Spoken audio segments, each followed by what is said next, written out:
بسم اللہ الرحمن الرحیم۔ عزیز دوستو،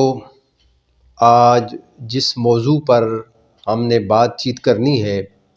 وہ ہے واجبات نماز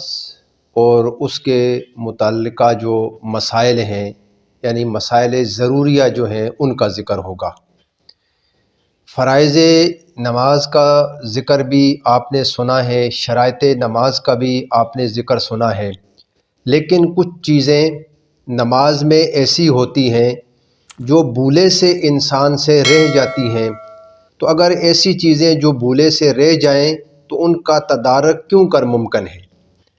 وہ کون سی چیز ہے کہ اگر ہم وہ کریں تو ہماری وہ غلطی جو ہے وہ اللہ پاک اس کو معاف کر دے؟ تو کچھ نماز کے اندر ایسی چیزیں ہیں جن کو ہم واجبات نماز کہتے ہیں۔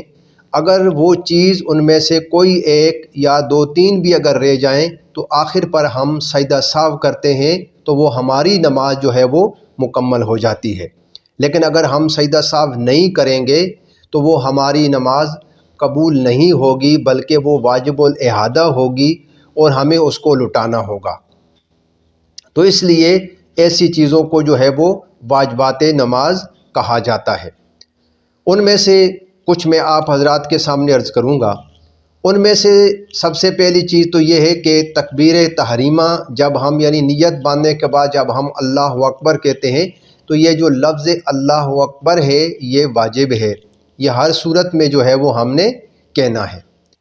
اس کے بعد جب ہم نے اللہ اکبر کر لیا تو اس کے بعد الحمد شریف، یعنی جو ہم نماز میں الحمدللہ رب العالمین ولا الضالین تک یہ جو ہم پڑھتے ہیں تو یہ 7 آیات بنتی ہیں۔ تو یہ جو 7 آیات ہیں یہ ساتوں کی ساتوں جو ہیں یہ واجب ہیں۔ اگر کوئی ایک آیت بھی بھولے سے آپ سے رہ گئی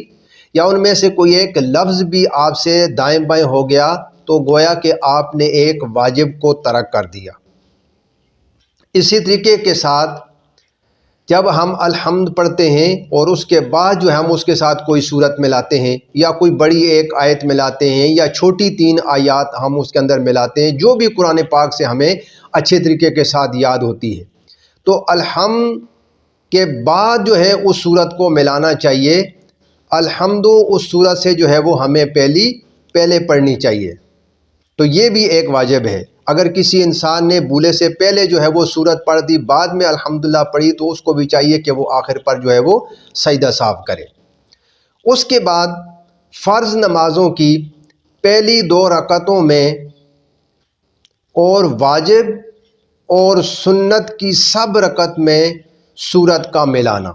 یہ بھی واجب ہے۔ یعنی جس طرح کہ ہم 4 فرض پڑھ رہے ہوتے ہیں ظہر کے، یا 4 فرض ہم پڑھ رہے ہوتے ہیں عصر کے، یا 4 فرض ہم پڑھ رہے ہوتے ہیں عشاء کے، تو اس کی جو پہلی 2 رکعات ہیں ان میں الحمد کے ساتھ ہم سورت ملاتے ہیں، یہ واجب ہے۔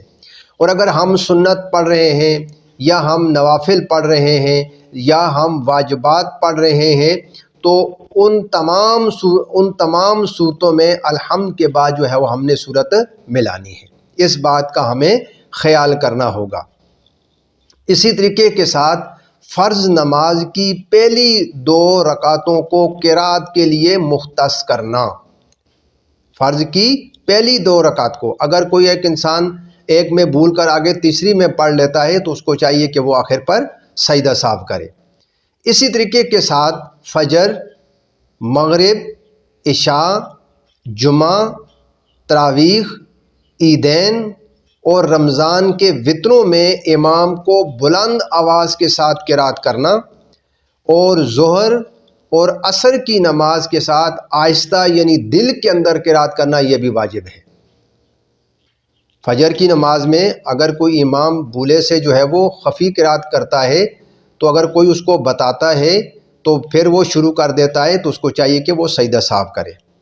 اور اگر ایک انسان ظہر کی نماز میں جہاں اس کو قرات خفی کرنی چاہیے تھی، دل کے اندر کرنی چاہیے تھی، اور وہ بلند آواز کے ساتھ اس نے قرات شروع کر دی ہے تو گویا کہ اس نے ایک واجب کو ترک کیا ہے کہ اس نماز میں اس نے خفی طور پر دل کے اندر قرات کرنی تھی لیکن اس نے بلند آواز کے ساتھ شروع کر دی ہے تو گویا اس نے ایک واجب کو چھوڑا ہے۔ تو اس لیے بعد میں وہ کیا کرے گا،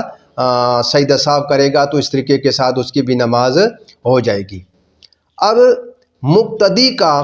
قرات میں خاموش رہنا اور امام کی قرات پر اکتفا کرنا، جب آپ جماعت کے ساتھ نماز پڑھ رہے ہیں، جب آپ امام کے پیچھے نماز پڑھ رہے ہیں، تو جب امام قرات کرتا ہے تو جو امام کی قرات ہوتی ہے وہ مقتدی کی بھی قرات ہوتی ہے۔ یہ نہیں ہے کہ امام بھی آگے قرات کر رہا ہے پیچھے مقتدی بھی قرات کر رہا ہے، بلکہ خاموشی کے ساتھ مقتدی کو قرات سننی چاہیے، چاہے وہ فجر کی نماز کی ہے، چاہے ظہر، عصر، مغرب یا عشاء کی ہے، چاہے امام بلند آواز کے ساتھ پڑھ رہا ہے یا امام جو ہے وہ دل کے اندر قرات کر رہا ہے۔ ہر دو صورت میں جو قرات امام کی ہوتی ہے وہ مقتدی کی ہی جو ہے وہ تصور کی جاتی ہے، پیچھے جو ہے وہ مقتدی نے قرات وغیرہ نہیں کرنی ہے۔ اب اسی طریقے کے ساتھ اگر ایک انسان نماز پڑھ رہا ہے، اس نے سورہ فاتحہ پڑھی ہے، اس کے ساتھ کوئی اور اس نے سورت ملائی ہے، تو سورت ملانے کے متصلاً انسان کو چاہیے کہ وہ رکوع میں چلا جائے، یعنی سورت جو ہی ختم ہوتی ہے تو وہ اللہ اکبر کہہ کر رکوع میں چلا جائے، یہ بھی واجب ہے۔ اور اگر وہاں آپ کھڑے رہے سوچتے رہے تو گویا کہ آپ نے فرض میں جو ہے وہ تاخیر کر دی ہے، اس وجہ سے جو ہے وہ کیا ہوگا کہ آپ کے اوپر سجدہ سہو کرنا لازم ہوگا۔ جو ہی آپ کی جو ہے وہ سورت ختم ہوتی ہے تو اللہ اکبر کہتے ہوئے آپ جو ہے وہ رکوع میں چلے جائیں۔ اب اسی طریقے کے ساتھ سوائے قرات کے باقی جتنے بھی نماز کے اندر واجبات ہیں امام کی مطابقت کرنی چاہیے، یعنی ایک قرات ہی صرف مقتدی نہیں کرے گا، باقی جتنی بھی چیزیں ہیں نماز کے اندر، جتنے بھی مثال پر قاعدہ اولیٰ پہ التحیات پڑھنی ہے، دوسرے قاعدہ اخیرہ کے اوپر التحیات پڑھنی ہے، جلسہ کرنا ہے، قوما کرنا ہے، یہ جو امام کرتا ہے تو مقتدی کو بھی جو ہے یہ سارے واجبات ادا کرنے چاہیے سوائے ایک قرات کے، یعنی قرات کو چھوڑ کر باقی نماز میں جتنے بھی واجبات ہیں وہ سارے کے سارے جس طرح امام کرتا ہے مقتدی کو بھی کرنے ہوں گے۔ اسی طریقے کے ساتھ اگر ایک انسان نماز پڑھ رہا ہے تو رکوع کے بعد جب انسان سیدھا ہوتا ہے، یعنی جب ہم رکوع سے اٹھتے ہیں سمیع اللہ لمن حمدہ کہتے ہوئے جب اٹھتے ہیں تو شریعت کی زبان میں اس کو قوما کہتے ہیں، تو قوما کے اندر اتنی دیر کے لیے کھڑا ہونا کہ جب آپ سمیع اللہ لمن حمدہ ربنا لک الحمد یہ دونوں جو ہے وہ چیزیں آپ نے کھڑے ہو کر ادا کرنی، تب آپ کا قوما ادا ہوگا۔ اور یاد رکھیں کہ یہ قوما جو ہے یہ نماز کے اندر کیا ہے، یہ واجب ہے، اور جب آپ نے قوما چھوڑ دیا تو گویا آپ نے ایک واجب کو ترک کر دیا، تو اس بنا پر آپ کو کیا ہوگا، سجدہ سہو کرنا آپ کے اوپر لازمی ہو جائے گا۔ اسی طریقے کے ساتھ تعدیل ارکان یعنی رکوع، سجود، قوما، جلسہ میں سبحان اللہ کہنے کی مقدار، یعنی اتنی دیر کہ جتنی دیر میں انسان ایک مرتبہ سبحان اللہ کہتا ہے اتنی دیر توقف کرنا چاہیے، یعنی انسان کو ٹھہرنا چاہیے، یعنی کہ رکوع کے بعد قوما کیا اور فوراً چلے گئے، یعنی اتنی دیر، یعنی جتنی دیر میں انسان سبحان اللہ کہتا ہے۔ سجود میں سجود کے بعد اتنی دیر پہ انسان کو جو ہے وہ ٹھہرنا چاہیے۔ اسی طریقے کے ساتھ جب ہم نماز وتر پڑھتے ہیں تو نماز وتر کی تیسری رکعت پر میں جب ہم اللہ اکبر کہتے ہیں تو یہ تکبیر قنوت، دعائے قنوت جب ہم پڑھتے ہیں تو یہ تکبیر دعائے قنوت کہنا جو ہے یہ بھی کیا ہے، واجب ہے۔ اگر کسی انسان نے اس کو چھوڑ دیا تو اس کے اوپر بھی جو ہے وہ سجدہ سہو کرنا واجب ہو جاتا ہے۔ اسی طریقے کے ساتھ دعائے قنوت کا پڑھنا جو ہے یہ بھی واجب ہوتا ہے، اس لیے جن ہمارے بھائیوں کو، ہماری بہنوں کو یہ دعائے قنوت یاد نہیں ہے اس کو چاہیے کہ وہ دعائے قنوت کو یاد کریں، اس لیے کہ یہ بھی نماز کا ایک حصہ ہے۔ اسی طریقے کے ساتھ عید الفطر اور عید الاضحیٰ کی نماز میں جو ہم 6 تکبیرات زائدہ کہتے ہیں تو وہ 6 تکبیرات بھی جو ہے وہ واجب ہیں، اگر وہ رہ جائیں تو اس کے لیے بھی جو ہے وہ انسان کو سجدہ سہو کرنا پڑتا ہے۔ آگے پہلے اور دوسرے یعنی دونوں قعدوں، یعنی جو دوسری رکعت کے اوپر ہم بیٹھتے ہیں قاعدہ اولیٰ جس کو کہتے ہیں، اور اگر تیسری یا 3 یا 4 رکعت ہم پڑھتے ہیں تو جو دوسرا اور آخری جو قاعدہ ہوتا ہے اس کے اوپر بیٹھ کر جب ہم التحیات پڑھتے ہیں عبدہ و رسولہ تک، یہ پہلے اور آخری قاعدہ میں یہ پڑھنا واجب ہے، اس کا ایک ایک لفظ جو ہے وہ واجب ہے، اس بات کو آپ نے یاد رکھنا ہے۔ بسا اوقات یہ ہوتا ہے کہ جب ہم امام کے ساتھ نماز پڑھ رہے ہوتے ہیں تو اس وقت جو ہے وہ امام تو جو ہے وہ قاعدہ اولیٰ میں عبدو و رسولو تک پڑھ کے کھڑا ہو جاتا ہے، اور مقتدی کے چند الفاظ ابھی باقی ہوتے ہیں، اور مقتدی بھی جو ہے وہ امام کے ساتھ کھڑا ہو جاتا ہے، نہیں بلکہ وہ واجب ہے، اور آپ نے عبدہ و رسولو تک مکمل کرنے کے بعد جو ہے وہ پھر کھڑا ہو کر امام کے ساتھ مل جانا ہے۔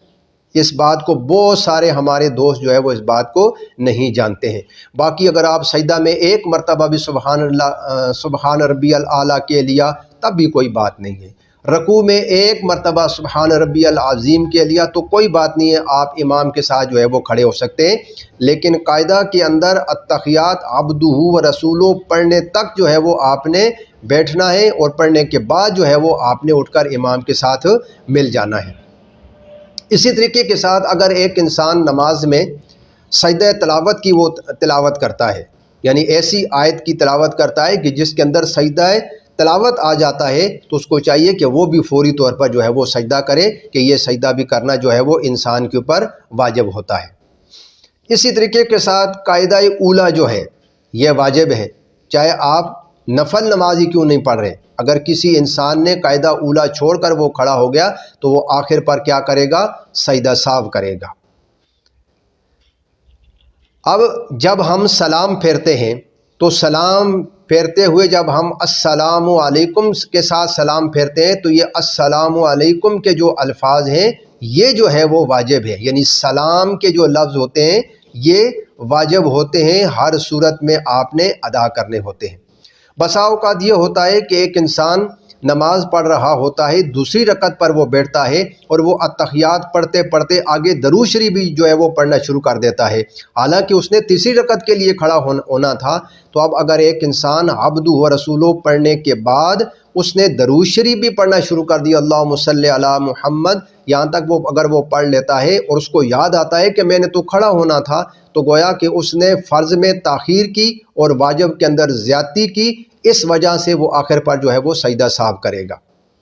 اور بسا اوقات یہ بھی ہوتا ہے کہ ایک انسان نماز وتر ادا کر رہا ہوتا ہے، اور عمومی طور پر تو ہم تیسری رکعت میں سورت پڑھنے کے جو ہے وہ تیسری رکعت میں ہم جو ہے وہ سیدھا رکوع میں چلے جاتے ہیں،